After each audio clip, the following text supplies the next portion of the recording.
Mami, for today's vlog, magluto tayo ngayon. Napakasarap na namang ulam. Siguradong mapaparami na naman yung kanin natin ito.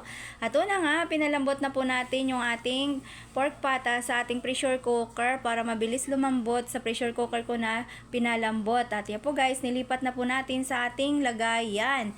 At ayan, hanggang sa matapos lang po yan at nag-init na tayo ng ating cooking pan. Pagkainit nito, naglagay agad ako ng mantika. Pagkainit ng mantika, ilagay na yung ating bawang. Busa-busa lang din yung ating bawang hanggang sa mag-medyo brown at isunod naman natin yung ating sibuyas hanggang sa lumambot yung ating sibuyas at maluto, medyo brown ito. Mekos-mekos nyo lang siya at ilagay na agad natin yung ating karne na pinalambot na. Halo-haloin nyo lang yung inyong karne at ilagay nyo na lahat ng ingredients. Naglagay ako ng toyo, pampasarap ng ating ulam. Naglagay ako ng toyo at isunod naman natin yung ating magic sarap seasoning at suka. At naglagay na rin tayo ng paminta. Halu-haluin nyo lang siya mga mami. Lahat ng ingredients ilagay na po natin.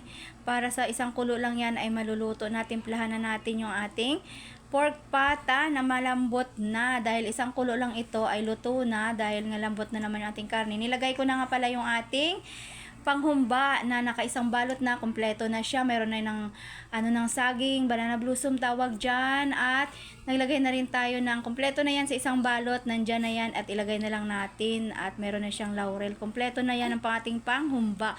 Yan ang nagpapabango sa ating panghumba, yung ating nilagay. At halu-haluin nyo lang siya mga mami. Takpan natin hanggang sa tumuyo ang kanyang sabaw. O pagkabukas ko nga, ayan, ready na.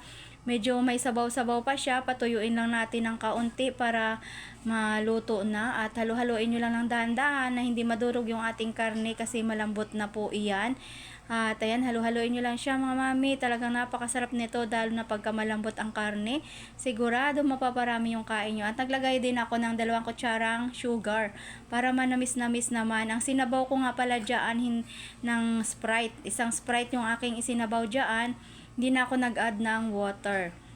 Halu-haluin nyo lang siya ng maigi hanggang sa nandun na yung mapailalim na yung nilagay natin na panghumba na seasoning. At yan po guys, halu-haluin nyo siya hanggang sa maluto at tinikman ko nga kung tama na yung timpla at talagang napakasarap naman. At takpan muna natin hanggang sa tumuyo pa yung kaunting sabaw at ayan, malapit na siyang maluto mga mamshi. At pagkabukas ko nga, lutong-luto na yung ating pork humba. O diba, kumuha na kayo ng maraming kanin. Sigurado mapaparami na naman yung kain natin ito mga mamshi.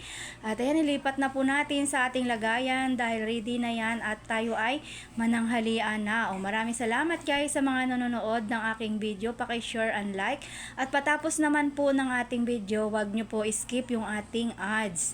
O ayan na mga mami, naka-ready na yung ating pork humba. Talagang napakasarap nito at sigurado masaya ang pamilya pagka masarap ang ulam. Bye-bye.